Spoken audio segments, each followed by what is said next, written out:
Very excited to have our next guest on. Huge fan, and we've had so many technical difficulties. The fact that he stayed with us is shows what a kind person he is. He's an author. He's 22 books. He's a musician. He was in Blondie, and we're just honored to have him. Please welcome to the show, Gary Lachman. How are you, Gary? I'm doing very well. How are you doing? And thank you again for having me on the show. We're honored. Thank you so much. It's normally not this chaotic, and it's a horrible first impression, but these things happen. Gary, for our listeners, everyone knows who you are, but for our listeners who may not know who you are and know all the amazing stuff you've done since the band, can you tell us a little bit about yourself and where our listeners can find you? My name's Gary Lachman. In a previous life, I was a musician under the name Gary Valentine in a few bands. But since then, I've gone on to become a writer. And over the last for almost 30 years, I've written, it's actually like 26 books. And there'll be one act coming out later in this year, which is precisely about how I went from being a musician to doing the sort of thing I do now.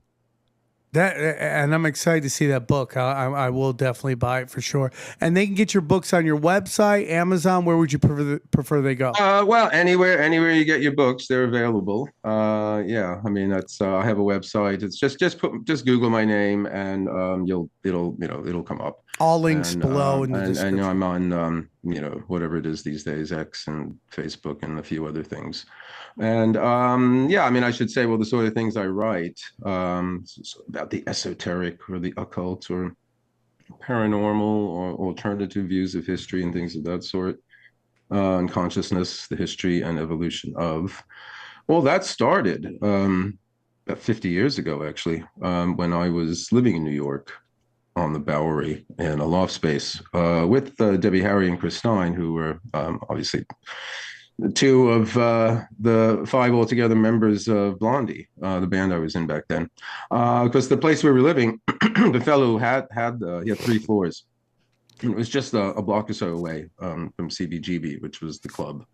In New York.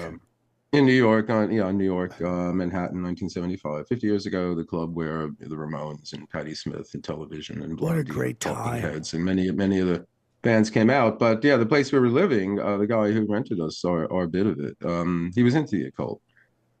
He was a fan of Aleister Crowley. And he also was an artist and did these wild paintings based on Crowley's tarot deck. But the book I read at the time that really did it for me was just a book called The Occult, and it was by a British writer named Colin Wilson. And it was a brilliant page-turning history of, and it's also sort of philosophical, intellectual analysis of that was just full of fantastic stuff. And yeah, I read that at 19, and now wow. 50 years later, I'm writing books about the stuff I was reading about then. Which is a crazy, because like back then you had to find the book. It wasn't available online, easy at your fingertips. You had to go find the bookstore that sold it and all that stuff. And so what are your thoughts on like kind of right now where we are in the world of, let's say, conspiracies? I don't know what you think of that word, but conspiracies and how it seems to be everywhere right now. Yeah, well, I'm not particularly keen on conspiracies. I always think of them as one trap door leading to 25 others. Yes, and you just go through one after the other. But in the sense of the esoteric or the occult or the magical, that might be the broader kind of term. Well, I think what's been happening since over the last 10 years at least, probably a bit earlier than that, but certainly over the last 10 years, is that all the sort of thing that used to be on the fringe, the weird stuff, the far out stuff, has come in and it's in the center. And, the prime example of that for me, and I wrote a book about this, was the fellow who's in the White House now. I wrote a book about his first term. It's called Dark Star Rising, Magic and Power in the Age of Trump. And in general, it's about how a variety of different ideas about what we might call reality being malleable, reality being accessible to the influence of human will, in not only in obvious ways by, labor and doing things like that, but through sheer thought, more or less, which again is a very, in general, that's basically magic. And why Trump was kind of the poster boy for this was that he himself was, and I suspect still is, was a devotee of a fellow named Norman Vincent Peale, who was an American Christian, I guess, kind of New Thought. He Christianized notions of New Thought, like The Secret and whatever it was, Road to Burn, and all that sort of thing, where, if you think about something intently enough with a deep, true kind of, will towards it or intention, you'll attract it and blah, blah, blah, that kind of thing.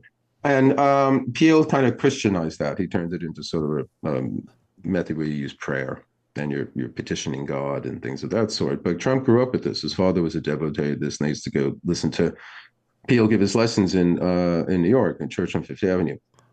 And then Trump himself later on sort of sat at his feet, as it were. I know he had at least one wedding ceremony held at that church. And if you I mean, one of the things about Trump is sort of like it's, tunnel vision. I mean, like reality is excluded. Oh, the reality that most of us sort of see and recognize as, being fact is something that he's blinkered himself to, and he has this kind of laser-like, or that's like a very generous way of looking at it, tunnel vision towards his objectives. And this is one of the things about positive thinking, is that, facts don't matter. It's the interpretation of facts. So that was one element of it. And then he himself, for many years, was sort of primed for the position by his time on The Apprentice. Because the whole idea of reality being malleable and sort of the simulation of reality taking the place of real reality and things of that sort. One of the most popular things in however many years on television is reality TV. Yeah. So it's not television shows, not scripted shows and stuff like that. It's real life people doing real life things, usually embarrassing things or something like that. But in any case, but Trump was, for years on this program, The Apprentice, and he wore the suit, he had the tie, he gave with one hand, he took sternly with the other. He was the power guy. A joke I made about it in the book and in talks I've given was that we had put so much reality into television that there's only so much space in there. Something had to pop out, and what popped out was Trump. So he was the simulacrum that became the real thing. And then you have people like Richard Spencer and others involved in the alt-right at the time. I mean, remember them? They were 10 years ago. They were like, pretty popular, and they were in magazines and things like that. Nobody hears about them now at all. And but they were all after Trump's first election. Famously, they claimed to have somehow used the internet to have affected that, but not in the sense of just using it in some obvious kind of propaganda way. Although it was propaganda, it was kind of magical propaganda, where they adopted the poor slacker amphibian Pepe the Frog, thereby making the author of him, Mike Fury, become Mike Furious. Because it just was like some, kind of slacker amphibian who, hey man, he just pees in the street because it feels good and that kind of thing. And then he was adopted by Spencer and others in that realm. And I can't go through the whole story of how this actually worked, but they had claimed, and others had as well, that somehow by flooding the internet with images of Pepe and Trump and the deplorables and a variety of other things, they had somehow, through something called synchromysticism, they had somehow affected reality itself. So reality, the old thing that life imitates art. So reality is imitating the internet kind of thing. And then overarching this over many years in the academic realm was the whole notion of what postmodernism is basically about, the notion that there isn't any truth with the capital T or reality with capital R. It's all relative, it's all interpretive, it's all social constructs. different, political forces or groups, whatever, create their own reality, as it were. So you had a variety of other things all about creating your own reality. And in the Manipulation midst of of that was, energy, basically. They yeah, just oh the yeah, ability. just the idea, and so things that wouldn't necessarily be sort of associated with each other became so because of that shared meme, or whatever you want to call it, that Mean shared magic. notion that, That's what they called it. Mean magic. Beta. that's what the the people involved on the internet called it. So, but I just mean in the sense that the whole idea that reality was up for grabs, suddenly that became something that over here, over there, over here, over there, separately became all together at the same time. And I would say that's where we are now. So that's why, it's, I mean, how precisely that's affecting things in the world, I can't say that, but I can say that I think it's the general kind of tone of the time. It's this kind of, epistemological uncertainty where everything's plausible, but nothing is certain. Yes. So, and this is one product of the notion that now anything is possible, which we generally have good associations with. Oh, anything is possible. But when you think about it, it's like, well, anything is possible. Yeah. Yeah. No, it's not necessarily only good things are possible. So, Yeah. I mean, so that's why I would say, generally we are now. Yeah, something like that. So would this is a topic we talk about a lot on this show, and it's just like, we have these Abrahamic religions. I think they're presented as this group of people, that group of people, this group of people. And then like when you study all these people at the highest levels, you study them long enough, you start to see symbols and images that make you think maybe there's a little something deeper into the occult. And what are your thoughts on that? Like, versus like, you got these group of Abrahamic religion people and they're doing this, and this group of Abrahamic religious people are doing this. But in reality, it seems like so many of them have the same symbols at the very top that to me lets you know what I believe, what they're really following, worshiping, believing in. Any thoughts on that?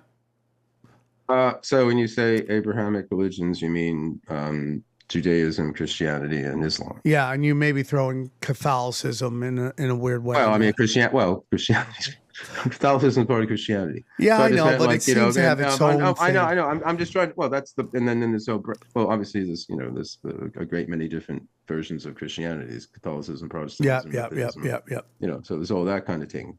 No, well, I mean, I would say in general, and it's not only limited to people of the book, in the fundamental ideas in the sort of milieu I work in, is that there's an inner side to all of the sort of great religions, the esoteric, and in some fundamental way, they all share certain insights and basic, primary ideas and visions. So if you're talking about specific symbols, like a symbology or an iconography, yeah, i.e., the Star of David or the cross or something like that. I mean, yeah, I don't know. There's any number of books that will talk about lines along those lines, and I think in that world you got to be careful, because it's easy to oh yeah, that looks like this and that looks like that and that must be this and that must be that. I mean, but in some ways, or in very important ways, you get the lucky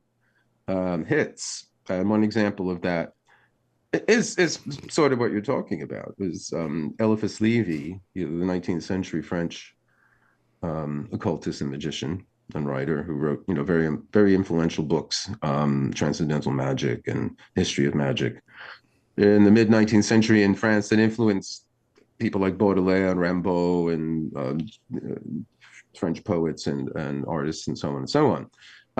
But he believed that the tarot went back to Egypt, which most modern historical researchers on it say no, it doesn't. It kind of starts up in the early Renaissance. It might allude to Egyptian themes and stuff like that, but it itself did not start in ancient Egypt. But then he also had this fantastic kind of howler in one way that proved remarkably fruitful was when he associated the Hebrew alphabet, the 22 letters that are on the tree of life, the Kabbalistic tree of life, which is this symbol diagram of the forces at work in creation. And you know, there's the two side pillars and the middle pillar, and it's 10 spheres, sephiroths, that start from even before the very top's Kether, even before that you have the Ein Sof, and the Ein Sofer, which is this sort of ineffable, non-manifest reality, which you can't say much about. And even that idea is shared throughout. That's the same as the shunyata in Buddhism, I would say. It's the same as the pleroma in the Gnostic sense. It's the same as the neti in Hinduism. Not this, not that. So there is that which is not manifest, of which we cannot say much other than that. But then you have, you know, the kind of first little radiance of anything connected to us in some way, and then the energies go down. In any case, so I'm saying all this because between all these sephiroths, there's 6 on the side and 4. There are these paths, these kind of bridges, as it were, connecting them. There's 22 of them, and then it's 22 Hebrew letters, and then the 22 trumps in the tarot. So he had associated the tarot, you know, trumps with that, and there is no connection between the tarot and Kabbalah, but it's a brilliant, absolutely brilliant, you know, creative, you know, and the whole, again, you look at the history of Hermeticism. So much of it is syncretism. It's putting things together.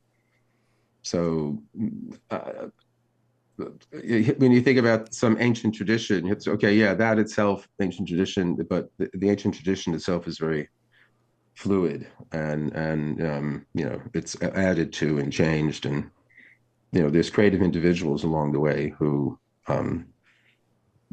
turn it into new directions. Do you believe that we right now maybe have a misunderstanding of the occult? When you hear people talk about black magic, white magic, is there black magic? Is there white magic? Do we have a misunderstanding of that in these modern days? It depends what you mean by misunderstanding. I certainly think there's a difference between using these forces or energies or whatever you want to call it for personal selfish aims, which is traditionally associated with sorcery and black magic, and using them for your inner development or some way, or for healing purposes, you know, or in some way to alleviate, you know, the ever increasing suffering on this poor planet here. So, but I mean, I think, you know, there are four, you know, we have.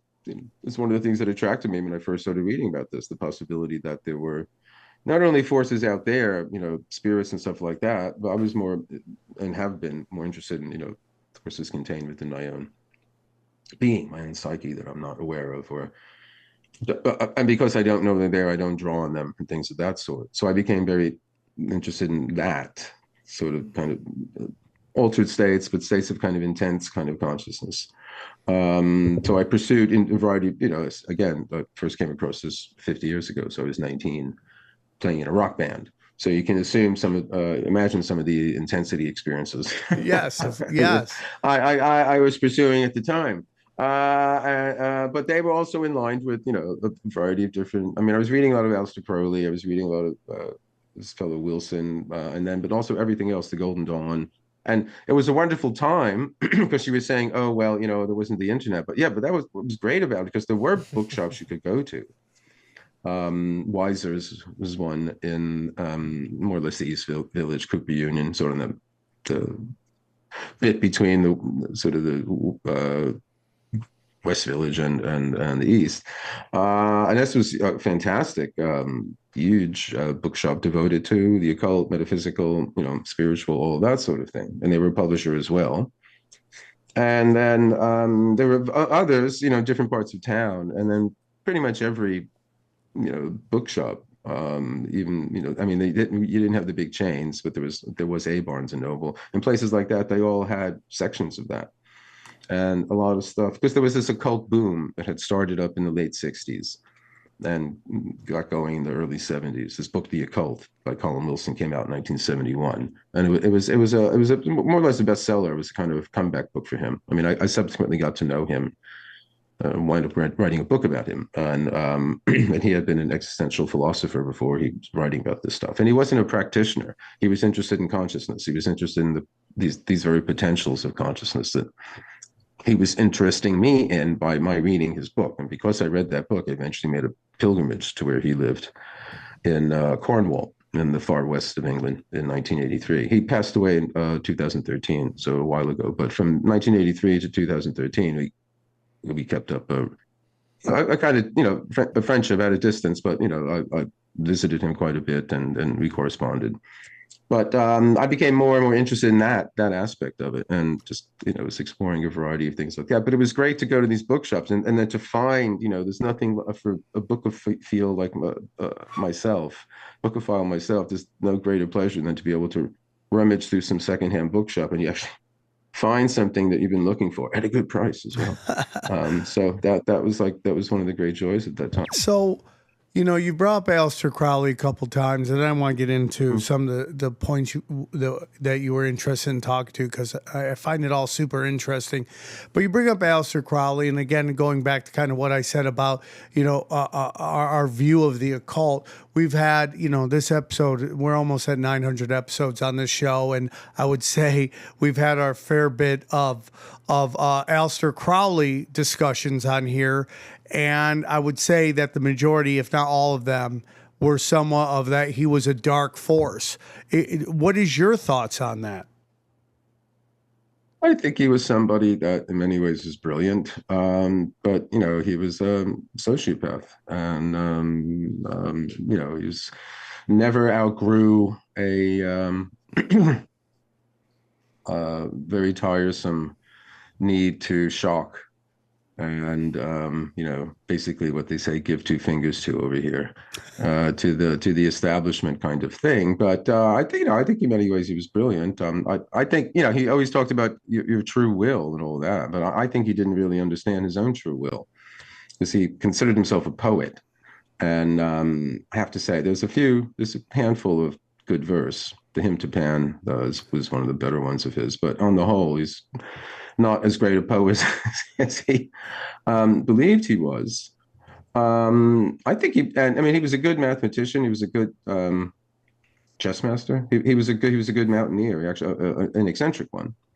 But I think he had a different idea about who he was. And I think the two unfortunate things in his life early on was that he grew up in this fundamentalist Christian family, this Plymouth Brethren family here, who thought, Christmas was an evil pagan I know some people ritual. So, they didn't do that. And he actually went along with that, up until he was about 11 years old and his father died. And then somehow he felt, because he idolized his father, and his father was a preacher in this religious group. And he went over to, he even says himself in his the Confessions that he went over to Satan's side at that point. So he didn't stop believing, he just changed sides. He started playing for the other team. It's very interesting. As it were, but that was, and the next thing that happened was that he inherited this fortune. And while he was growing up, his parents gave him whatever he wanted. So he grew up, he didn't have to work. He never lifted a finger to do anything. He somehow assumed that if he opened his mouth, roast chicken would just fly into it, kind of thing. And when he ran through that fortune, in a few years, which in today's money is like an enormous amount of money. I think it was like £40,000 when he got it, but that was like, I don't know, whenever he was 21. So I'm trying to, I can't do the math on top of my head right now. But, it was an enormous, fortune. And he got through it pretty quickly. And then when he actually had to work for a living, my God. Yeah. But I mean, I think, I think one of the interesting things about Crowley, and I've written a book about him. I've written a book about Crowley, Aleister Crowley, magic, rock and roll, and wickedest man in the world. And the theme of that book is how Crowley became and why he maintained being, I hate the word icon, but a kind of rock and roll, or then he was a rap icon or whatever, a kind of, rebel icon in kind of popular culture. But the thing with him is that he had no guide rails. He was allowed to do whatever he wanted. But then later on, when he had to sort of fend for himself, he was, that's why he died in poverty and all that. But I think he was brilliant. But I think the problem was that he just never got over this, need to shock, and then also his abuse of people. He used everyone around him.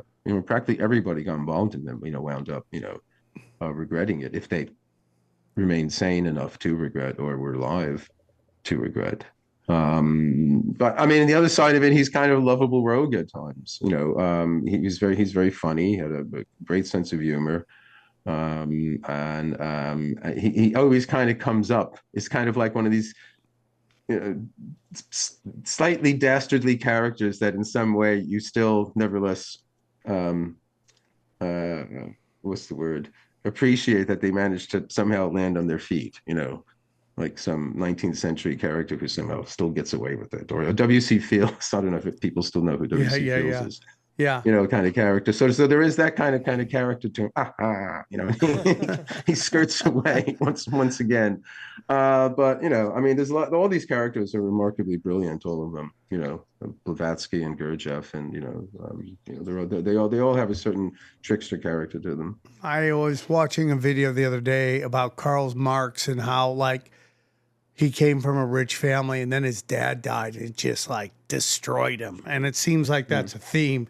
Maybe even Luke Skywalker, right? I mean, obviously that's not real, but it's interesting the effect that has on people.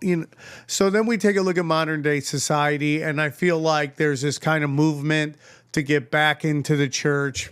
You hear churches now are starting to fill up again, and it just seems like we've had this kind of pendulum swing from this super progressive. Now we're kind of swinging back to the left and getting into church. And one of the things you wanted to talk about was, and I hope that is a nice lead into that, is about how, Russia, the Holy Russia, and what's going on over there. And so I would love to hear about that, because it's a very interesting time in our world with Russia and Iran and Israel and all that stuff going on. What are your thoughts? Well, I mean, I don't have much to say about what's happening right now in Israel and Iran. Right. It's an absolute shame and tragedy that so much violence is going on, and yeah, I agree. we're at a place where everything is just very radically uncertain and all that. But I mean, my book, The Return of Holy Russia, was more or less about how Putin. Again, this was, say, 10 years or so ago. And I wrote it after writing Dark Star, because I have a long chapter in Dark Star Rising about Russia and what was happening up until then. I mean, that book came out in 2018. I was, started writing it just after, Trump's election. So I started writing it 10 years ago. But it had a lot of material about Russia in it and then left over. And so that's how I approached the publisher and said, why are you interested in something about Russia?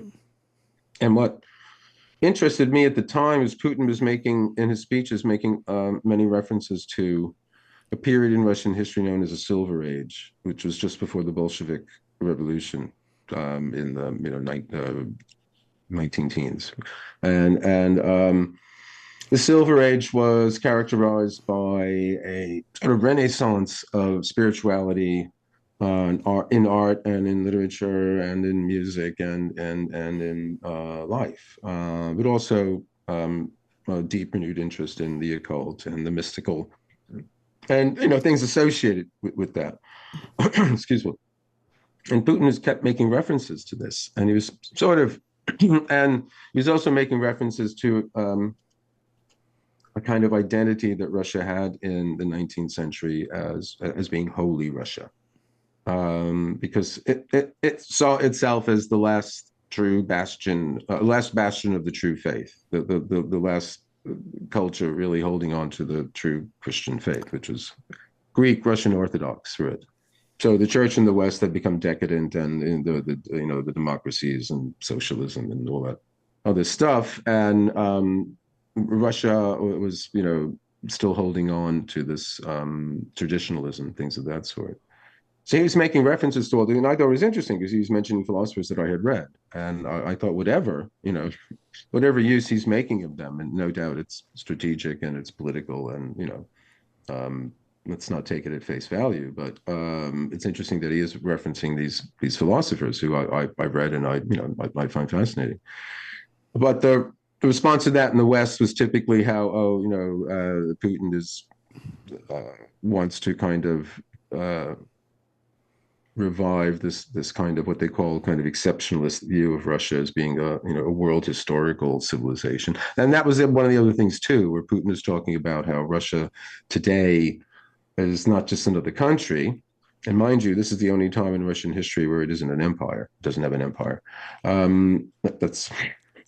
That may inform his actions of late, but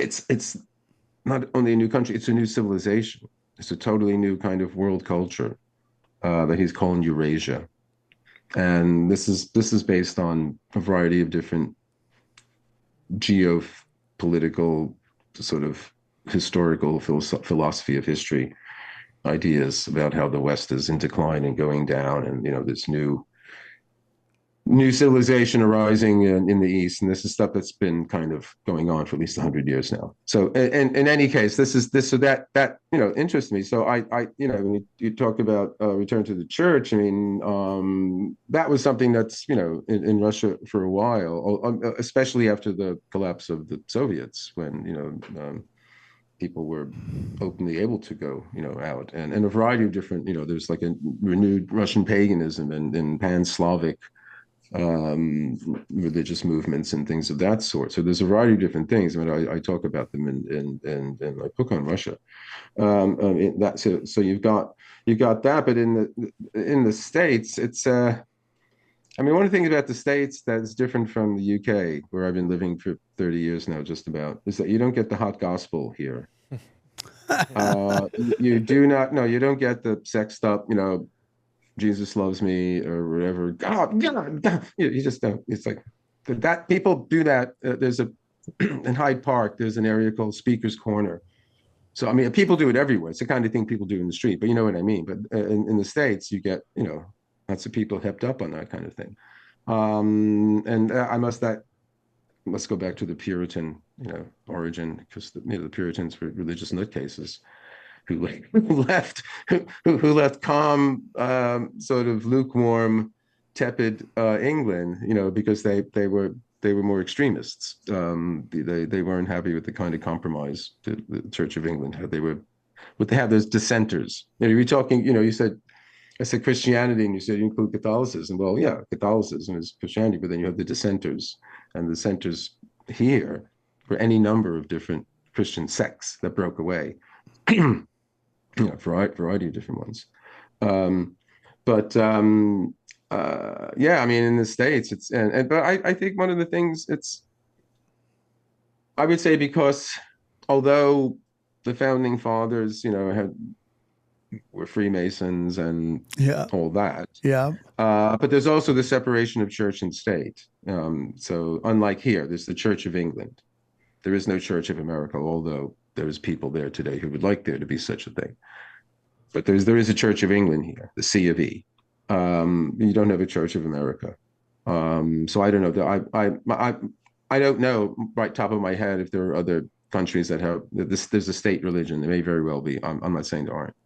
But you don't have that. So that was one of the the founding fathers. Even though I remember when I was a kid growing up, we used to say, we did say prayer in school, and then they stopped that. And then there was the Pledge of Allegiance, where you say, under God, all this kind of thing like that. I think the whole thing of that kind of secular character to America, and its kind of essence, a personality being one of material success, which is open to everybody. This is the liberal idea. Everyone can, with the wherewithal and the effort and all that, has an opportunity to make it. And the whole idea of the pursuit of happiness. Well, it doesn't tell you what you should be happy about. It says, well, you figure that out for yourself. We'll allow you to do that, and you figure that out for yourself. And what in different ways, I think what happens in that situation is the kind of emptiness in American life, in the sense of it being, kind of focused on material goods and comfort and security, and rightly so. Those are good things. They're not necessarily negligible, but if that's all there is, and I'm not necessarily saying people are bad, because that may be the essence of their life. It may be all they're aware of. But we do have, Jung said we have a religious function in the same way we have other functions. We do have spiritual needs in the same way we have other needs. And if they aren't fulfilled in, I don't know, what do you want to say, healthy kinds of ways, they'll be fulfilled in other ways. Just like, if you're hungry, you can eat junk food, or you can go, have a good, healthy meal somewhere. Yeah, I agree with all that. I think it's interesting. The reason I say Catholicism is, I don't know, maybe because it's the Vatican and it seems to have its own vibe, its own thing compared to other Christianities, and it's so powerful, and it controls so much of our world, and it also has its tentacles in almost everything, and that's why I just see it as its own thing compared to Christianity, which clumps in all these other offshoots and branches of Christianity. We got Protestantism, this whole variety of Christianity is very, very strange, forms of Christianity. So that's one of the things. You have the Petrine Church, which is what Catholicism is. This is the church that supposed to have started with Peter. You are the rock on which I will build my church, and Petra means rock. If we are petrified, we turn to stone. So Peter means stone, and he was the stone upon which the church would be built. So that's the Petrine Church. That's the the church that won out. But in the early days, there were the Gnostics, who were a Christian group, but they had a whole different idea about Christ's life and all that. And fundamentally, it was that they saw the crucifixion and the passion was all that is symbolic, not as an actual historical event. Whereas the literalists, the Petrine Church, saw it as an actual, historical kind of event that took place. And from that, they concluded that if we emulated that in some way, we ourselves would, we go through our own individual literal passion, kind of crucifixion, will follow in Christ's footsteps. With the Gnostics, who pursued something that is known as gnosis, which was a Greek word for knowledge, but not the knowledge that comes in books or study or experiment or observation, which is episteme, but the knowledge that hits you like that immediately. It's a vision, it's a knowledge that's an experience at the same time. And they believe this was Christian. As a whole, Gnosticism, you must know that it's a whole huge, huge area of study.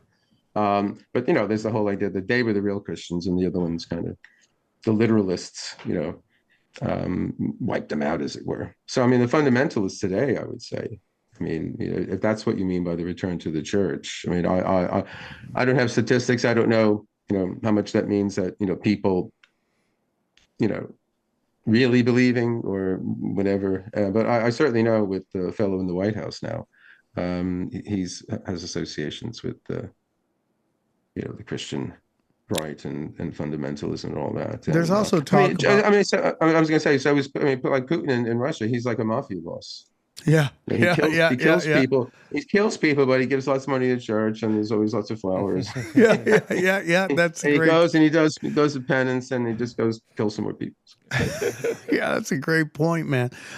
You bring up that there's this kind of mystical awakening in Russia and a struggle for the soul of the world. What do you mean by that? Well, that, be honest, was the publisher's subtitle. But I mean, but in the sense, well, it is in a sense it is the case because the idea is that the West no longer has a soul. The West has sold out its soul, which we could relate to religion. This is a long historical trajectory, that we could follow. We don't have time for that. But as I said, has arrived at. I said liberalism is the notion of like letting people pursue their own happiness. It doesn't tell you what their happiness is. It doesn't say what to pursue or give you any hints about it. It lets you do that. So that was the kind of freedom that people wanted away from the church, let's say, a church that maybe had people's best intentions at heart, but it was a smothering kind of love, rather it was like too controlling, and the church didn't like enthusiasts and all that. That you stay in line. So people that the spirit, if the spirit fills me, I will sing. If the spirit is my heart, I will sing. They really felt. So the enthusiasts were a problem for the church. So this is a dialectic through all of it, and there's the famous treatment of this is a book by a French philosopher named Henri Bergson in the early 20th century. Is his last great work called two theories on or I forget exactly on two theories on the origin of religion and morals or something. I'm mixing it up. Top of my head, but fundamentally he talks about two different kinds of religion. There's static and dynamic, and dynamic is the early visionary kind of religion, the revelatory religion, where you have some religious figure who's got the mojo, who's got the mana, and he's people recognize him. Yeah, and that's the dynamic early bit of it, and then it codifies, it congeals.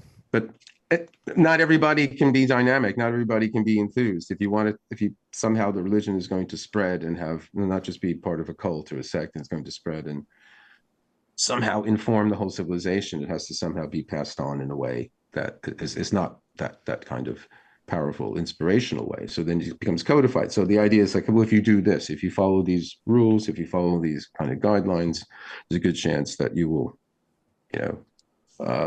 be on your way to salvation, or whatever that might be. And okay, so that good, but then that congeals. That becomes too static. So you have this dialectic. We haven't figured out a way to get around it yet historically. Because the thing is, the other thing I think about, again, this is top of my head, but the other thing I think about, the MAGA thing, which is a religious movement, I would say, itself, is that it gives people a sense of meaning. As I'm going, I'm going back to this whole thing about the rise, kind of the materialist West, the rise of the materialist West. Modernism is associated with materialism. Socialism is associated with materialism. It's associated with creating better material conditions for the people, the downtrodden poor, the plebes, the serfs, the slaves, all of them. So that they live horribly, and other people live well. So let's create a system in which they can live well as well, and blah, blah, blah, and all that kind of stuff. And religion is one of these things that kept the people down, according to that point of view. That's the opium of the people. You mentioned Marx. So let's get rid of that. And that's why even today, generally, the occult and magic is associated with the right, because the right is more linked to tradition. Whereas on the left, it isn't, because it's progressive. Although you can find in the history, and I've written about this, you can find a kind of progressive occultism, progressive occult politics. Madame Blavatsky is one example of that. Victoria Woodhull, who ran for president in 1872, obviously she didn't win, but she was a free love, mesmerist, health cure, psychic. So yeah, there is. If you look for it, you can find kind of the progressive occult politics, but the sexy bit is always kind of the far right. Because I've always associated kind of like mysticism and all that stuff with this kind of like the left, which is like this, they're doing sex rituals and witches and the empowerment of the feminine divine and all that stuff. So you're saying it's from the right. That's very interesting to me. I'll start. Well, I'm not saying there isn't that, but generally, if you look at, just most treatments of political treatments of the occult, it tends to see it as associated with the right. Crowley was in no way a leftist. Crowley was a libertarian elitist, and he would have appreciated Trump. There's a guy named James Wasserman who was That would have been weird. That Hollywood would be absolutely devastated if they heard that. They'd be like, I'm just saying this is, there's so much of that. So, the whole idea, the Julius Evola, Julius Evola, he was the 20th century Italian esoteric thinker who cozied up to Mussolini and fascists, and also to National Socialism in Germany, and his racial ideas informed. Certainly, he tried to get them the National Socialists pick it up, but it was too complicated for them. But it did inform some of Mussolini's ideas on race in Italy. And then after World War II, he became a kind of eminence grise in the background of a variety of different far right groups in Italy. And then the alt right. He was one of the intellectual heavyweights for the alt right that showed that they weren't very interesting. Very. So but I'm saying, but I'm surprised this is news to you. There's a whole history of this. I mean, Umberto Eco, the Italian novelist and writer, Foucault's Pendulum, a variety of other things where he makes this argument, and many other places as well. It's usually the other way around. The people are surprised to hear that, there's some kind of far left. I mean, in 1960s, there's the famous anti-war march, Vietnam War March, 1967 on Washington, at which Norman Mailer, Allen Ginsberg, Ed Sanders, Kenneth Anger, and a variety of other progressive counterculture figures tried to encircle the Pentagon because they wanted to levitate it. Really? And they were on a flatbed truck in front of the White House saying, "Out, demons, out!" And they were trying to exercise the White House and all this kind of stuff. So I know there was all that kind of radical magical politics in the 60s. I write about it in my first book. It's called Turn Off Your Mind: The Mystic 60s and the Dark Side of the Age of Aquarius. Wow. I never heard that. Hey, you guys don't do your homework, We're trying, man. That's why we're having you on. Do your homework. We can get the cheat codes. I leave it up to you We guys. get the Cliff Notes Interview me, at least take a look at the Wikipedia. I promise you, that's my goal, and that's my homework now. Like, she's going to learn. My horse is bolted from the corral, but it's okay. Anyway. Well, you get into like the Nazis, there's socialism and all that stuff that's obviously far right, of course, and their deep look into the occult and that crazy time, Crowley, and getting into, like, I forget who did he battle. They had sorcery battles, and it was like, it's super interesting time. All that stuff. Super interesting time. Yeah, John Lee was his name? I'm sorry. I forget the guy he battled. The other sorcerer McGregor Mathers. Yeah, he had a sort of an occult duel with him. Well, Crowley, like the guy in the White House now, he always turned on his colleagues, as it were, his accomplices, as it were. So there was only one or two men in his life that he had any respect for. One was Oscar Eckenstein, who was a mountaineer, and a fellow named Alan Dennett, who taught him magic when Crowley was very early in the Golden Dawn, who later became a Buddhist and moved to Ceylon. But Crowley generally turned on people. So Mathers was the head of the Golden Dawn when he joined, and he was having trouble with. He was in Paris at the time. Mathers living there, and then he had trouble. He was having trouble with the London branch that Crowley had joined, and W.B. Yeats, the poet, who had previously been a theosophist, but became interested in ceremonial magic, and was the head of this branch in Hammersmith here in London. And he didn't care for Crowley. I mean, Crowley was a rather unsavory character and very pushy individual. So he was somebody who was full of himself, and like I said, like someone I've been alluding to all evening, somebody very full of himself who would always kind of shove his face in yours and tell you. There's a famous story where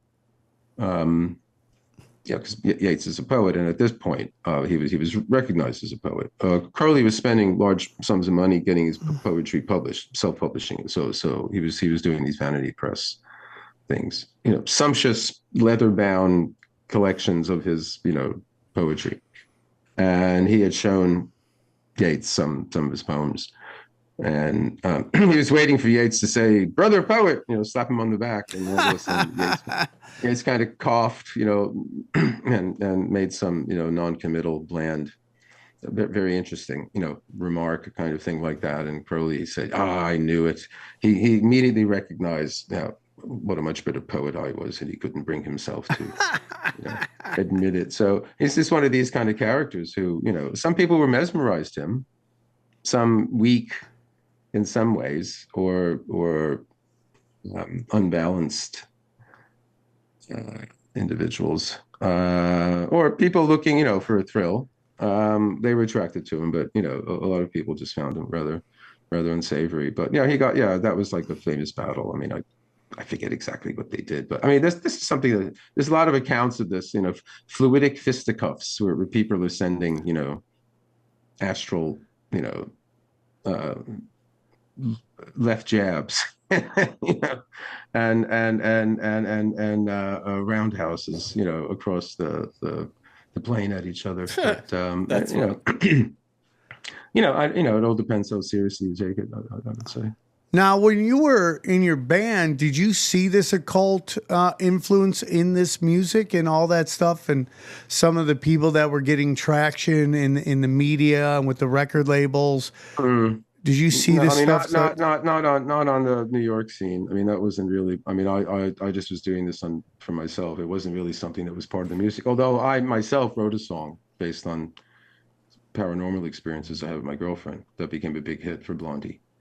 It's called "I'm Always Touched by Your Presence, Dear." It was a hit in the UK and Europe. It didn't do as well in the States, but it hit the top 10 here. And it was a song about how when Blondie was the support act for Iggy Pop in a North American tour in 1977. And this was when David Bowie had resurrected Iggy. His career had gone into decline, as it were. And Bowie had resurrected him. And on this tour, Bowie himself was playing keyboards, but unannounced. He was incognito. That's crazy. And he was there, but nobody knew it was him? Well, I mean, this is before, the internet, anything like that, but word got out. Where did I go? Oh, is he really? I don't know. Yeah, I saw him. He was at the show. Wow. That kind of thing where people were calling each other on the phone. Again, this is, and that's a good lead up to the point of the story is that on that tour, whenever I wanted to call my girlfriend, Lisa Jane Persky, who was a photographer and a writer for magazines at the time, and subsequently an actress in stage, screen, and television. She would be just about to have picked up the phone and try to call me.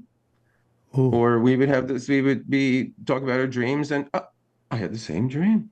That's crazy. So, things like that. So we were having these shared dream experiences and sort of telepathic experiences. So after that tour, I wrote the song "I'm Always Touched by Your Presence, Dear," and we debuted it on our first UK tour here in 1977, a while ago. And then it was released as, I think, Blondie's second single or third single here.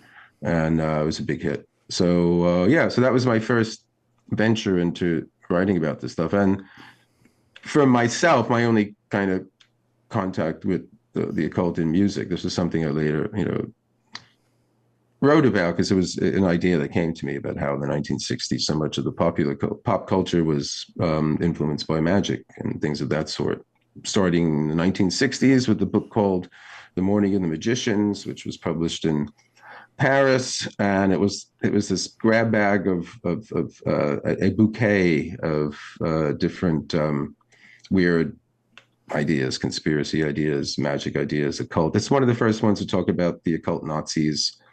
And it talks about Crowley.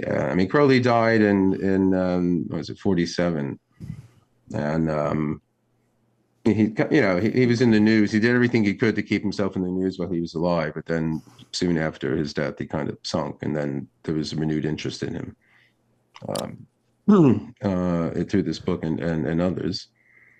And it quickly became something that a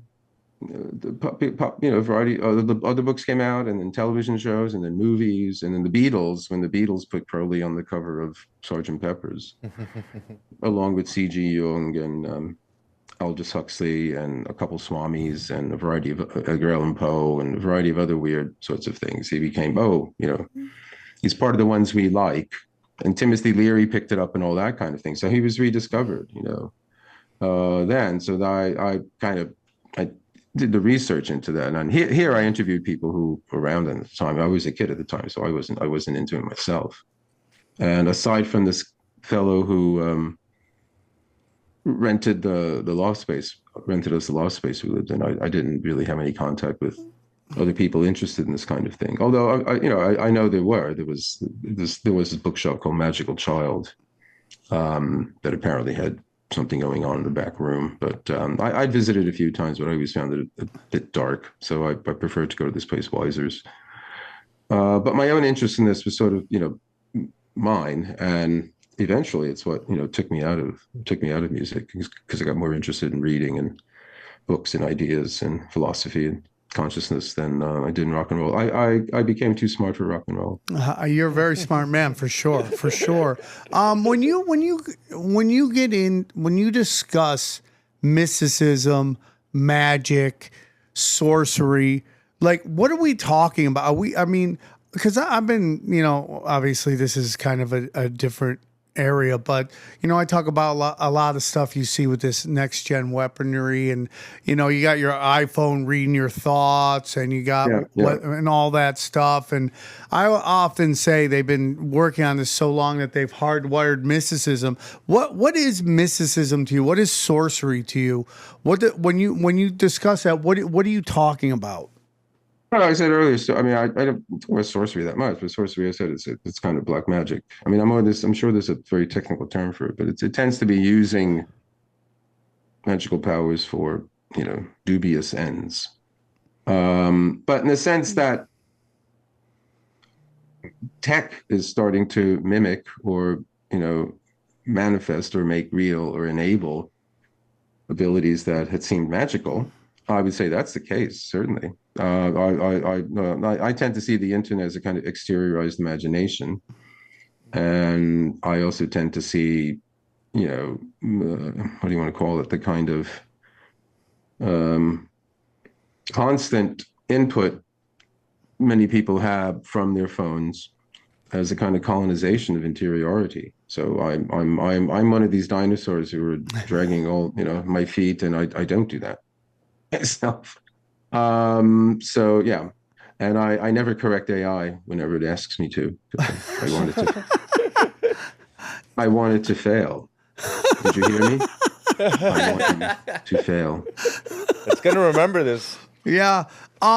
It's just interesting to me, because are they getting to Doctor Strange from Marvel comic level of energy manipulation? Yeah, sure. That's old. That's magic. You can call it whatever. Call it quantum something or other, and somebody will listen to you. Call it magic, and okay. You know what I mean? Interesting. One of the interesting books about this in sort of recent times, a book called Real Magic, a guy named Dean Radin, who is a scientist who studies paranormal. And basically his argument in the book is the stuff that we used to call magic is what the parapsychologists have been studying for years. And there's statistics about it, there's data, and it's real, and it happens. So telekinesis, and my own definition of magic is induced synchronicity. So if a synchronicity is a meaningful coincidence, so something up happening in here, right? Whatever it is you're thinking about and obsessed with and focused on, suddenly there's something outside that lets you know that some agency is absolutely aware of what you are thinking of, and it's letting you know that it knows. what you're thinking of. And it's even, I'm saying in some way, I mean, it's not just like, oh, God, it's like you thought of something, but you've been thinking about something, and then there's something there that is absolutely so cogent and germane and relevant to whatever it is that you're thinking about, that you can't avoid the thought that this has been arranged in some way. Now, of course, this is what crazy people think. But thankfully, C.G. Jung, who studied and helped crazy people and was himself a crazy person, a certain time when he came to these ideas, he came up with this notion, there's this meaningful coincidence. Synchronicity just means it happens at the same time, synchronous. So in here and out there at the same time. But okay, that happens. It's happened to me enough times for me to accept it. I think it's a natural fact. I think it's something that takes place in the world. Hardcore regular scientists would like to avoid it and explain it away and statistically or whatever it is. But when you've experienced it yourself enough times, that attempt becomes very threadbare. So the next step is, can you make it happen? Yes. And that's magic. So I would think, in a certain sense, I think any attempt to make it happen would be black magic, because you're hijacking a natural phenomena and using it for personal reasons. Although we do that, obviously we do it all the time. The stream powers the mill. So again, are we hijacking the stream then? Well, actually, no, we're just attaching the mill to it. So I don't know. I'm of two minds about this. I mean, I think, yeah, I'm a naturalist when it comes to this. I pay attention and I observe and I notice and things happen, but I don't go out of my way to try to make them happen. I don't know if, that I wrote a book about precognitive dreams. That's the closest. I want to read all your books, man. I do. Parapsychology. I did a book about having dreams of the future. So, and it also talks about like having dreams of the future, dreams in which bits and pieces of the future turn up in the dream, not predicting anything. You don't know when you wake up, you've dreamt about the future, but later that day, the next day, later that week, you're in a situation and you think, oh, Jesus, this is exactly like the dream, I had last week. So I write my dreams down, and I have done so for 40 something years by now. And you like on a notepad, because I don't know, whenever I try to write my dreams down, the second you start writing, you forget. Like it happens pretty instantly. You do. Well, you just got to keep doing it. You just got to keep doing it. Okay, you got to. Yeah, I mean, I've tried doing it where you literally sit down like, I want to remember my dreams, and then you're like, what was it? You got practice. Well, all I can tell you is, with me, I used to, if I woke up middle of the night with a dream, get the notepad, write it down. Now I can remember them, and I write them all down, when I wake up proper. But I believe it is an ability you can train yourself. You can, like a muscle. I don't know how long you've been trying to do it, but a couple times, nothing. A couple times is nothing, mate. I agree, but that's why I gave up, because I thought just do it. You have to want to do it. And he's right. It's a muscle. I didn't look at it like a muscle. I was like, maybe I'm just not good at this. But also think of whoever is responsible for your dreams as a shy person that you'd like to be friends with. And you have to sort of show them you're attentive. Don't push him. Don't get pissed off. You don't remember, and just say, okay, well, next time. Sit and think any slightest little image that comes to you, because it is the case that if you pay attention to this other part of you, which is not you, but it is more. Actually, it's more the case that you are part of it. Will respond.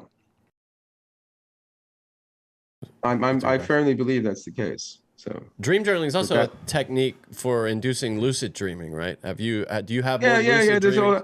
I mean, no, there is all that stuff. There's all these manuals and different things, and I've tried a variety of different things. Have you had more lucid dreams though since you started journaling your dreams? I've had in the past. I've had quite a few lucid dreams. Okay. And at more recent years, I haven't had as many, but I have had some. Fascinating. But the precognitive dreams I've had still happen. So, sleep paralysis. Have you had? Oh yeah, well that was one of the things that actually got me interested in studying dreams and sleep, because I was subject to sleep paralysis quite a bit. Me too. Yeah. And I mean I write about that a little bit in this. The book is called Dreaming Ahead of Time, and I write about that a little bit. I mean, and that's that's supposed to be states that are prone to out-of-the-body experiences or abduction Yes. experiences and things of that sort. So, or the hag, Exactly. the incubus or the succubus that, Do you put stock in that personally? which With respect to sleep paralysis, any of those supernatural explanations? well, I don't know. I mean, I keep an open mind. I mean, have you experienced It's not something 24 hours. something It isn't dark? open 24 hours, but I keep it open mind. Huh? Have you experienced anything dark during sleep paralysis, like an entity? One time I did. One time I did, but I was conscious enough to think, well, I actually didn't really want this in my life. Oh, It was all very interesting, you know.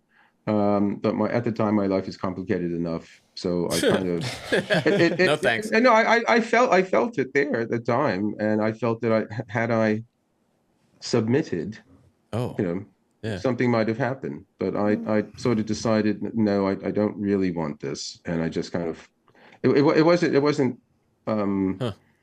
it just was a focusing of my thoughts, saying, actually, no, I don't really want this. It wasn't kind of a No, yeah.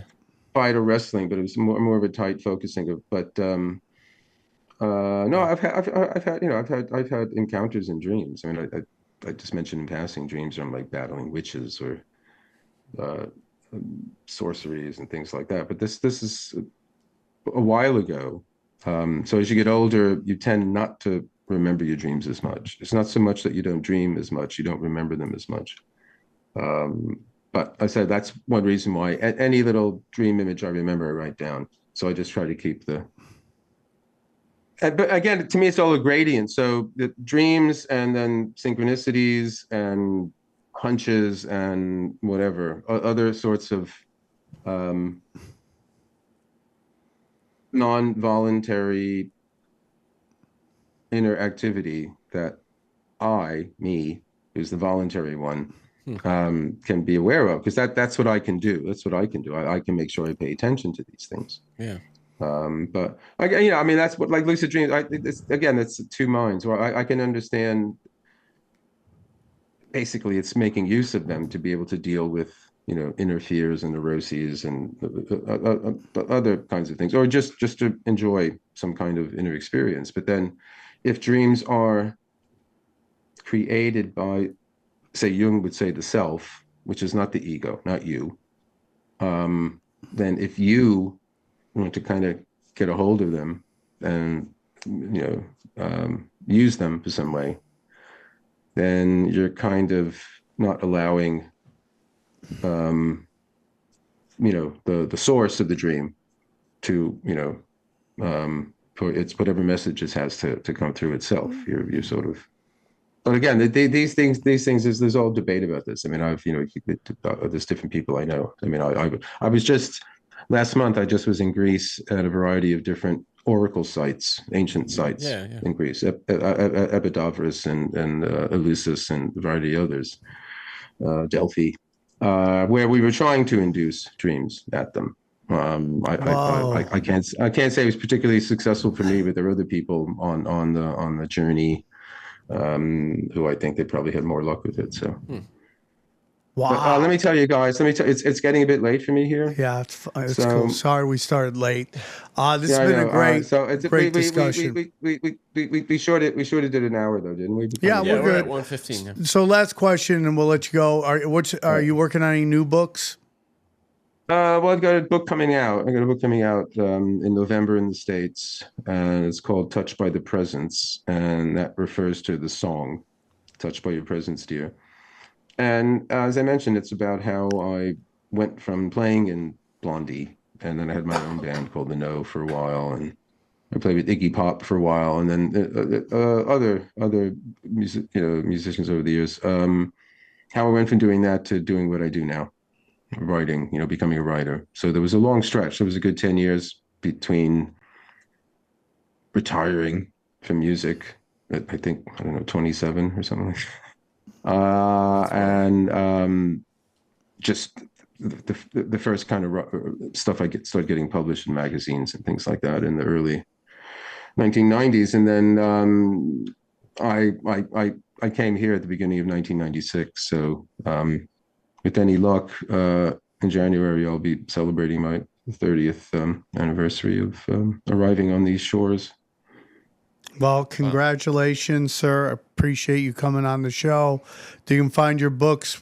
Just put your name on the internet and they'll find your books. And Gary, I'm really appreciative you coming on and putting up with our beginning. Sorry about that. And thanks for doing the show and good luck with everything. Right. Thank you, man. All right, my pleasure. Take care. Take care. Take care now.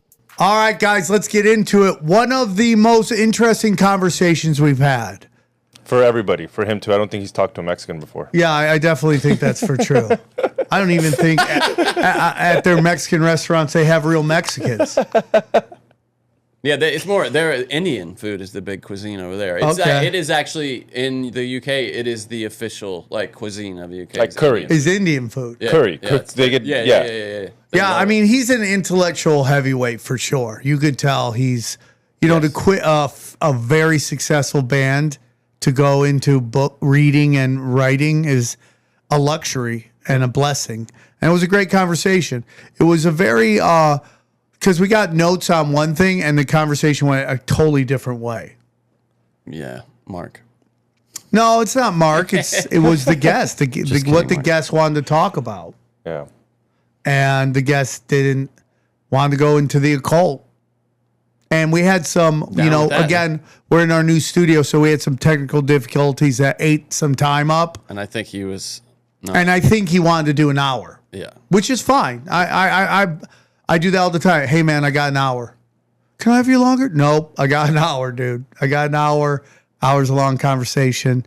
Let's do it. It's called Broken Simulation, folks. Check it out. No, that's 2.5, almost 3 hours. What are you talking about? That guy would bail out so quickly on that show. Can you imagine? Can you come on our Broken Sim show?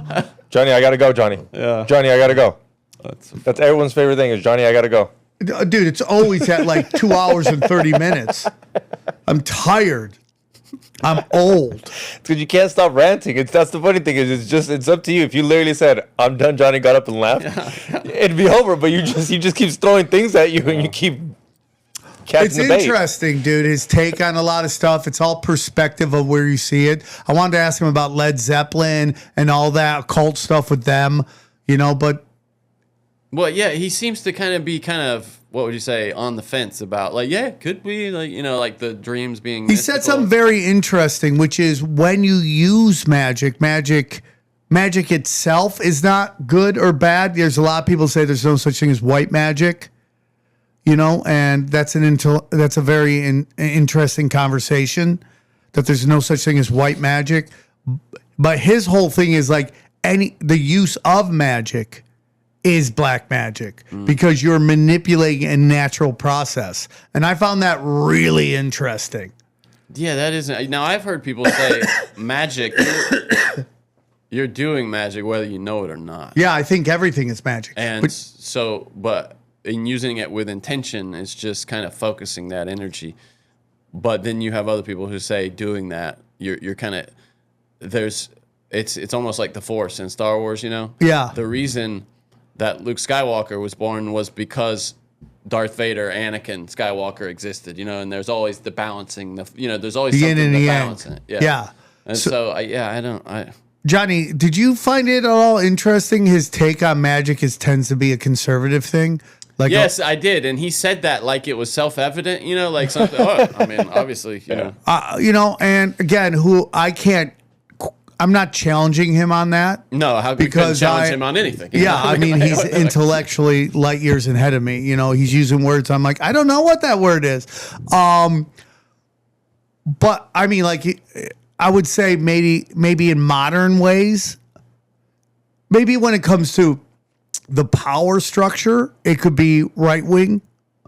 But I find on a everyday people level, it seems to be more left wing. But I could be wrong. Yeah, I mean, it is interesting because when you think about the actual practitioners, like Nancy Reagan was someone who was into tarot and astrology and all that stuff. Yes.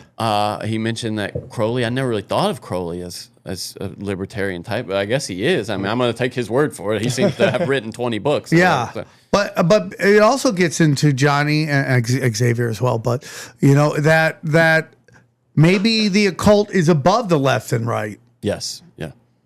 And that's kind of a common theme here, that it's not Abrahamic religions. It's way above that. It's- Well, I wouldn't know if I would say it's above it, but it is on a parallel.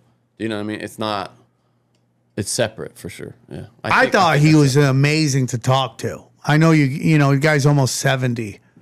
I get why you want to do an hour, but I could talk to that guy for hours.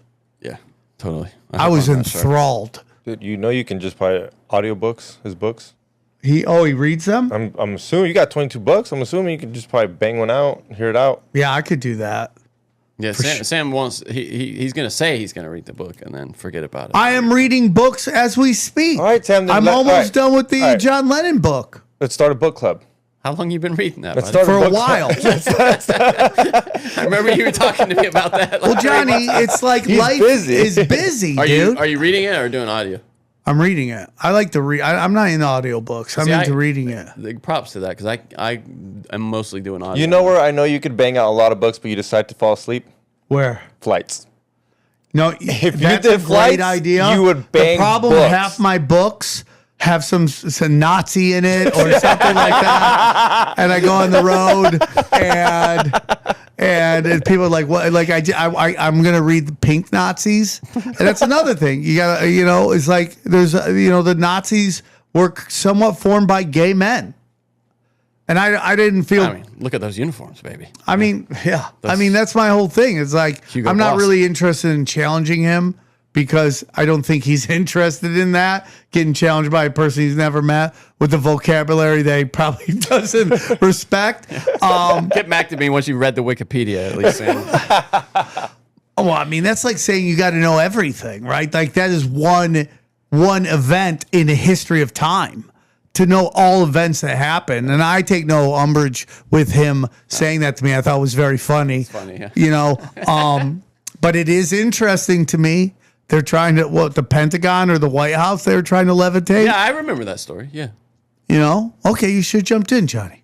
Well, We could have got another 10 minutes out of them if you. I think we've had guests talk about that before. I think it's just a famous, kind of weird thing that happened. But They didn't do it, obviously. But even that seems to me left to wingish. That's why you didn't remember, Sam, because they didn't really happen. Yeah, I never. If You don't remember that happened. event that didn't actually happen? good point, actually. That's a great point. If they had levitated, That's like when your girlfriend goes, "Do you know what almost happened to me?" You're like, "Well, nothing," because that's a Steve Byrne joke. Nothing actually happened to you. So I don't know why you're yelling at me because I didn't remember this thing that didn't happen. Right? But I found it very, very interesting, dude. I found it. I mean, I could listen to that guy talk for hours, dude, even if I don't necessarily, and who am I? He's been talking about this stuff for 50 years, so you got to respect that. But again, it's, listen, as dumb as I am, and we know I'm dumb, okay? I get things right. And I've been talking about the hardwiring of mysticism. He's like, yeah, dude, they're totally doing that. And I'm like, damn, dude. You know what we got to do? Mark's got to send you videos of you to the guests sometimes. Be like, No. this is him. You just guessed this right. Nobody will come on the show. It'll help to Nobody will come on the show. We definitely wouldn't have gotten this guy on the show. Yeah, he would be like, I'm going to pass. We would have not even heard an email in response. Yeah. I have no interest in talking to these Blocked. peasants. Blocked. Come on, that Joe Rogan one, that's pretty epic. He saw that. He'd be like, okay, so he might be some kind of psychic. Part of me wants to go back and put my M-word bit at the top of my my Instagram bid because that's almost got 1 million views. I got a couple that have 1 You million. should do it as a reply and pin it or whatever. The top reply or whatever. You could do that. I'm not against it, dude. I'm ready to burn everything to the Free ground. advertising. But it was a great conversation. And, I agree. Yeah. And I think people should focus more on the occult and less on politics, less on getting lost in right-left stuff, because that itself is sorcery. Because look what you get. You get the same thing. The same guys doing the same exact shit. Yeah. Yeah. It's funny. I've seen this comment going around that if Kamala was president, we'd all just be at brunch right now. And I'm like, what the fuck are you? It's so stupid. You're so dumb. They're so dumb. Everything that's happening right now would be happening, but then you would add Everything. trans, fat feminists, and BLM to it. Yeah, except the TV would suck worse than it does, right? Yeah. You think we'd already be you think we have already had attacked Iran, or Yeah, that's still... it's the exact same schedule. She would have been right along with them. Yeah. For sure. But she would even be worse because it That's would what I be mean. so obvious that she's not having any say in any of this. Yes, they would be the State Department running all that shit. She would The just be Department a of Defense. figurehead. She'd be Vanna White. Should be Biden, just like Biden. Just Yeah. basically just standing up there just to just talk. Have you seen the video of people comparing how androids walk to how Biden walks? No, really. Oh yeah, dude. It is so how he stumbles up hills no. exactly like this android did. Well, after he fell down from the bike, I don't think they should have ever like let real Biden out anymore. I don't think they did. Yeah, a lot of people don't think that was him because if you look in that bite video, his legs were like He had super young stacked. legs. He had young people legs. Well, it's okay. Then but that's what I was about to say. It has to be a clone because there's no way a robot can ride a bike yet. I don't know. I wouldn't say I that. wouldn't say whatever we're seeing right now is 20 to 30-year-old technology. What they really have out there is like, That's scary if it can ride a bike, like very. dude, that's human-like. what you're worried about? Them riding a bike? What? That's Well, like no, seeing a but that's- bear on a bike. Oh my God, bears can drive bikes now. I mean, they got dogs running around, metal dogs running around out there, and you're worried That's about. just like it Bicycles? just explains to me what they can do. I'm like, if They can drive do your car, dude. Like what? You worried about the bicycle? Yeah, 100. They can take over your car. They can fucking manipulate your phone. They're putting out AI that we're They getting. got flying drones that'll just bomb our house right now. You can hear a guy on a bicycle riding up. Like, This guy's worried about bikes. You seen that Israel on Twitter? What? It looks like yeah. Call of Duty. It's pretty kind And of. then you saw that fat ass guy that's always yelling at people, Ben Urian or something like that. He's always yelling. Have you know what I'm talking about? The guy who's always and he's pulling guns on valets and shit. the fuck? He's getting screamed at by what's that everybody. gonna do with the Well, he brought up the missiles going, and Yeah. he goes, "We didn't think they had the long range missiles. We didn't think they had them." You know, somebody had translated what they were saying. They're like, "Why'd you provoke Iran?" He's like, "We didn't know they had these long range missiles." I was like, "Damn, dude." Not that I know it, but supposedly Iran's using all their weak shit right now. Why? That's And they're- funny. I heard the opposite. CNN is reporting that they're almost out.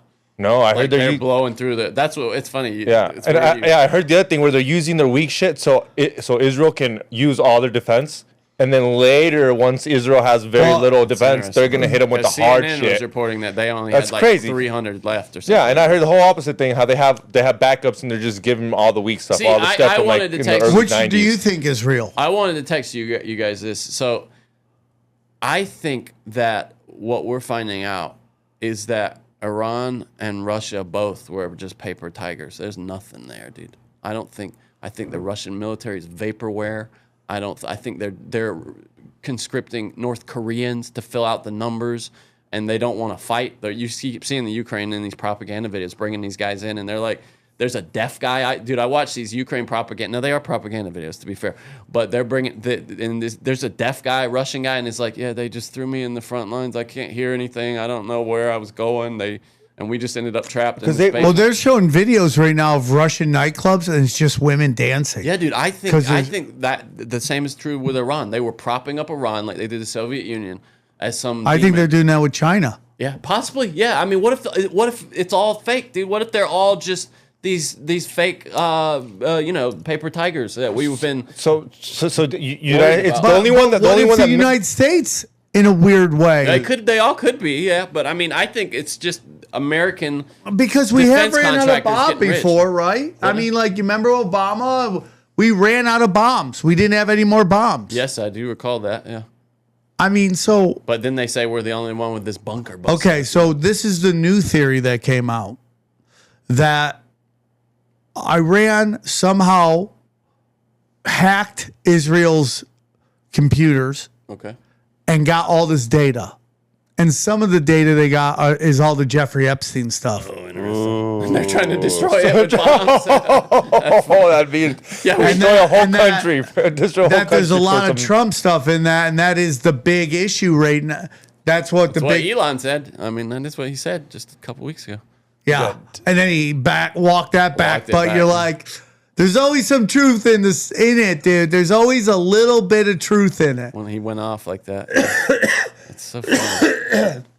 You think he was like not? I mean, Is there any way you're scared for your life when you say something like that to the president? What? Who? Elon. Oh, Like someone told him, like, hey, you could. I think he's more powerful than Trump. Really? Yeah. Like if somebody wanted to kill someone, you They would made say the it's easier for. presidency a front man. The thing we like about Trump is he acts like he's calling shots. Yeah. Again, it goes into that continuity of government. Netanyahu paid him no mind, dude. Like at all. He would have been happy to have him along, saying that he was into it, but it's But when obvious those he didn't go- bombs hit, do you think that's real where in Israel? I think they let a few through, yeah, just to keep Just- people on their toes. You know, okay, but- like, hey, this is real. You know, Iran's got missiles too. We're fucked. You know, I think let him in on Israel's accident? Fucked too. I think Israel's fucked too, dude. I know you and Howie. I the think other we day on prop Cash- them up. I think we prop them up. I think they're not because they have all our tech. I was talking about this the other night on whatever this is with a good Austin Picard and Brad Binkley. We were talking. It's a premium content you can find on all of our premium content websites. That is there a possibility, guys, that the powers that be, the bankers of the masters of mankind, could be over Israel? And because you see them do this all the time, they kill off brands constantly. When a brand is dead, when dead with people, in terms of like people are over it, they don't want. You see them get kind of chucked to the side. Is there a possibility that they just flatten Israel and just reflip it over? And if that's a no, that's a fine. I don't think just because of what it represents. You know, I think so many people are stuck on the apocalyptic biblical thing. I the want to get prophecy. into that with the guests too. We Yeah, couldn't get to that. Russia's he was is saying just consumed with the apocalypse, according to the notes. I would have loved to gotten into that, we should. but I couldn't Yeah, he steer doesn't it seem to too that. interested in that. I am like, let's go. Can we go? He's like, that book's from 10 years ago. I go, okay. I guess that doesn't matter anymore. 2015 is a long time ago. That's insane to think that. Yeah, isn't that crazy? 2015 is a long time ago. My kids weren't even alive. Time is it's just flying at a gross rate. That's, Yeah. Now, you guys don't even have kids. Is it flying for you? of course it is. No, but yeah, they say it gets worse when you have kids. Well, Oh, like, just- do you remember it was fast, right? When you're in your 40s, Yeah. you're like, it's fast. Did it I was just talking speed to up my more? cousin Jade yesterday, and I was just like, enjoy, like carrying your baby. It can be like, oh, my back is hurting, but there'll be a time where you realize you can't carry them anymore, and you get a little sad. Oh, I thought you meant actually like pregnant. Oh, I got No, you. You mean like holding. like holding your baby.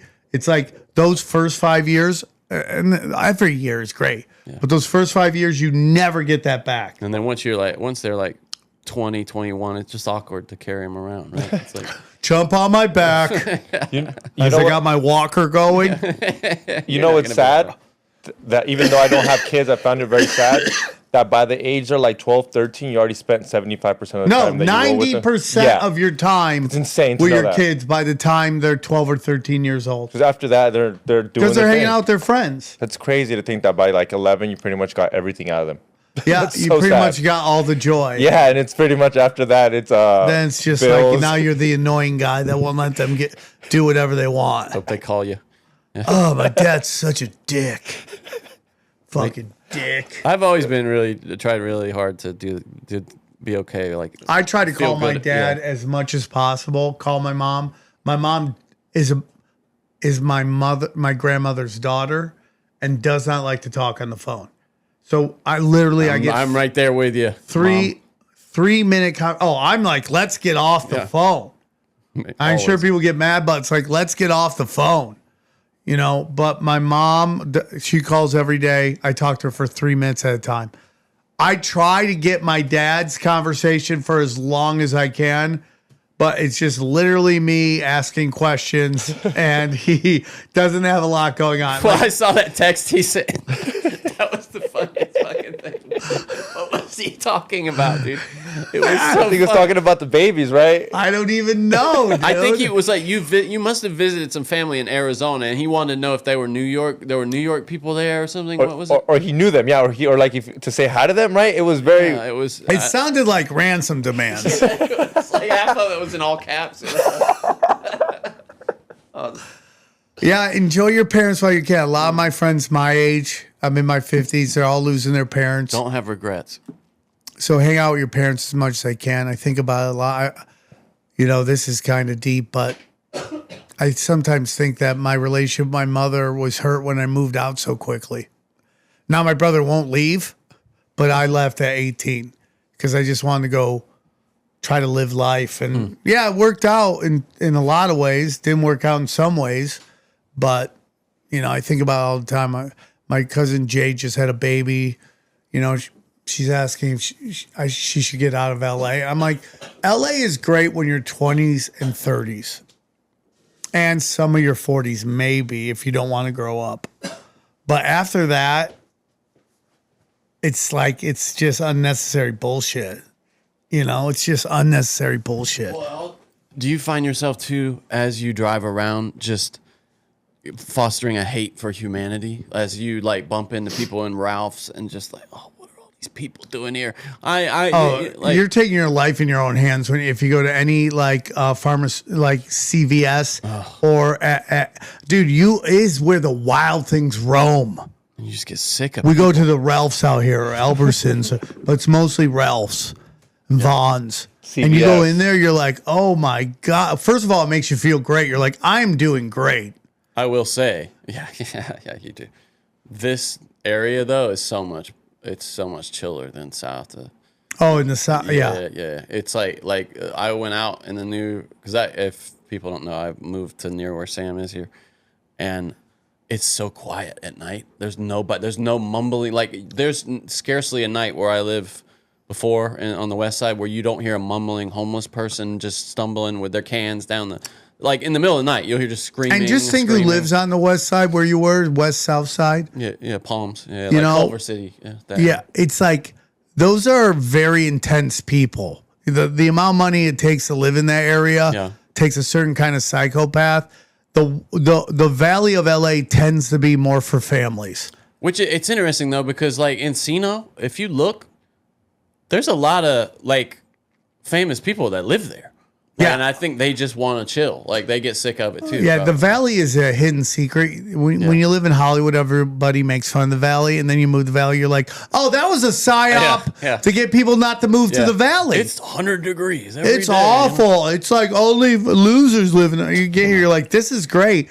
The only thing that's going to drive you crazy, Johnny, is everything closes in the Valley. Well, my Ralph's is open till 1, I figured out, so I'm good. Yeah, so you got to get your shit early. Taco Bell's the only thing open late night out here. I went there last night. You go anywhere after 10?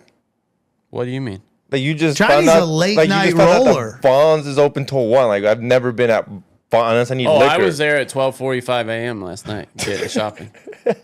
Yeah, Johnny's late night. I know, yeah. He's one of those ones where I can text. Well, there's nobody there. Does your girlfriend like that or hate that? She's asleep, so she doesn't have any opinion.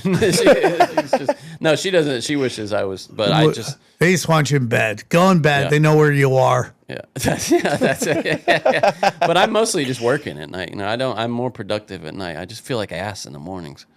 I don't know. It's probably because I don't sleep. But. Yeah. What time do you get up? 11? Yeah, about that. Yeah.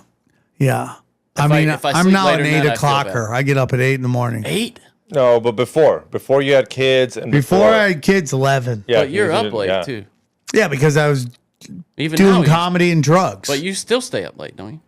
How much sleep are you? He's in bed by 10, 11 now. 2 nights ago, I had a late one. You'll text me at 3 a.m. Sometimes, but most of the time, I'm going down at midnight, which isn't late. Is late to some, but not for me. And I'm getting up at 7:38. I'll call him at 11, 10. Won't pick up, and then he'll call me in the morning, and I just assume people need to understand something. When you do as many shows as I do, I get to a point where I don't want to hear my voice, and I don't want to talk. I understand. It's not that that I'm mad or I just don't want to talk. I'm over talking. I've been talking too long, too much, too often, and I just want to shut up. I totally get that, dude. When I have to edit, after we do a Broken Sim and then I edit a Broken Sim I'm just like, oh, fuck myself. I don't want to hear any more of that. Yeah, I don't want to hear anything. So unless it's emergencies or my mom, I'm not answering the phone. Have you ever edited any of like your stuff? Do you know how to edit a little bit? I know very little editing. I was telling you, like you start to like you hate your voice and then you get used to your voice because you edit it. But I could see you just. Are like, you doing a lot of editing on the #1 podcast on planet Earth? What's the name of it? Extreme Marks the Spot. You Yes, should I'm just glad. call it the greatest podcast on planet I Earth. think I should have just gone with that. Oakley presents the greatest podcast. Oakley, yeah, sponsored by Oakley. Believe it or not, episode 3 sponsored by Oakley. We're giving away. I hear Oakley. it's doing great. It's doing amazing. It got boosted. Do you think it's because of you or because It's of the female co-host. Yeah. Yeah, it's. Yeah. Well, that's why your mom's house crushes it Oh, it's pretty much like that.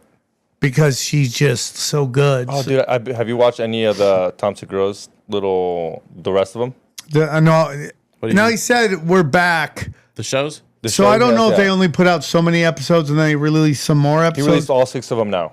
Okay, so all So 6 are out. you should go check out the last 3 that you Yeah, missed. yeah. They're really I good. haven't There's watched this it yet. one. Is it funny? It's amazing. I mean, if you're into dark shit, It's dark. It's beautiful. It's beautiful. I want to see it. There's just Everyone's so like, much to "Oh, you watch. dude, you talk." No, dude, it's great because if you understand Tom and you understand dark comedy, and it's not for everybody, but that's why it's necessary. It's for the people who it's for. You know, The View isn't for everybody. The View is for a very specific audience. So it's like, just because it's not for me doesn't mean the only people that fuck that up are ESPN. They're running around going, why can't we get ratings? I don't know. You got 3 chicks and a bisexual talking about the NFL draft. Nobody gives a shit. Nobody wants to hear it. And when they keep buying like rights to shit, nobody want like women's softball. I heard they had some new deal with that. Like, who the fuck's watching women's softball? Other than, I don't know. Nobody's watching it. That's the whole thing. You keep shoving this stuff on the people that just don't want to watch.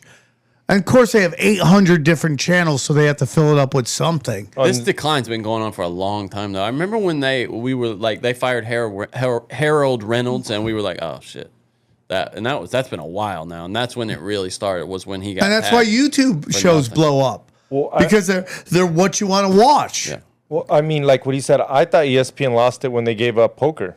When Poker Go got them, I can't watch it unless it's on YouTube or you pay for Poker Go, and it's such a man thing. We're just watching poker in the background, and they play none of that no more. Well, the best stuff is these NBA players who start podcasts. Dude, watching the old black people talk is the best thing. Oh, in the I world. could watch them all day talk.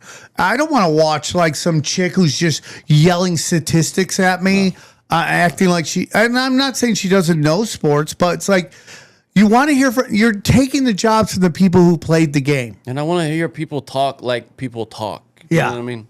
Not. You know, they're talking about Pat McAfee might be on the way out. And I'm like, you're an idiot if you They let that guy. him- for Rich Eisen too. I like Rich Eisen and that show's great, but those are 2 different brands. Those don't overlap. They should be. They're Yeah, stupid. if they we do. live in an age of going viral, and ESPN is so afraid of that. Yeah, they really are. I mean, they killed Star Wars, dude. I saw Mark Hamill is kind of quitting, he said, kind of stepping back from Luke Skywalker. So he's stepping back from acting. I mean, they killed him. So, well, yeah, I guess so. That's funny. He does a few voices and stuff, but yeah, mostly. But what they did to that character with kind of glee, it's just That's the whole point of what our guests talked about, the occult. And like there is something about a certain age liberal that has no ability to rewire their brain to go, okay, I think conservatives are nuts, but this progressive left is equally as nuts, which is my whole stance on everything. Like I would rather live in a conservative world with a liberal, not progressive rebellion, than live in a super progressive world where nobody's having fun. Everything is there's so many rules to life, and it's just none of it's natural. Men dressed as women should be using women's bathroom. Nobody wants that. no. Nobody wants that. I mean, like you see Simone Biles got her dick kicked in when She's a gymnast. Like, what are we even? And on top of that, everyone wants to call her the GOAT. You're not the GOAT when you take off from the Olympics for mental health. Sorry. You're just not.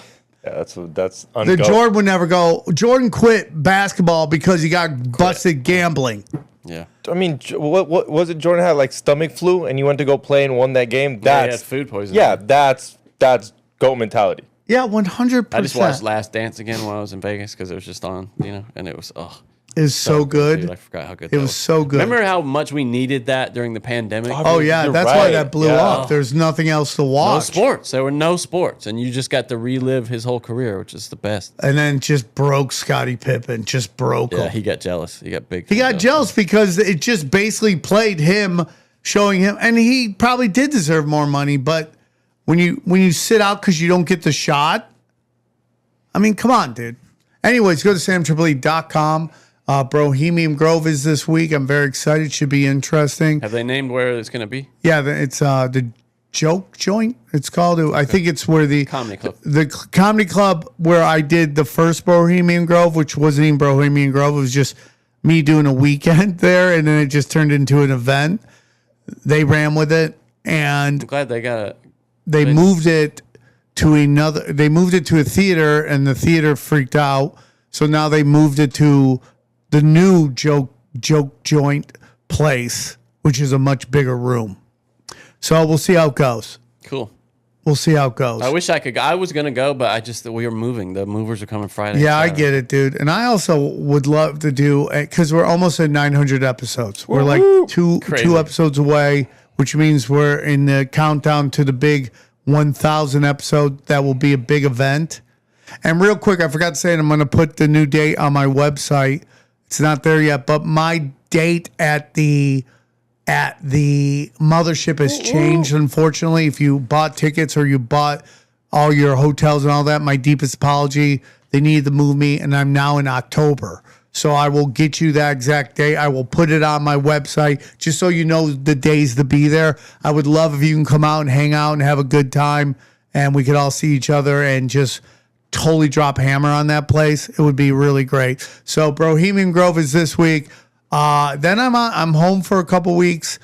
San Diego at the American Comedy Company, and going down then Boston's coming, Broadbrook, Kansas City. More dates to come. I'm always looking for new places to go and all that stuff.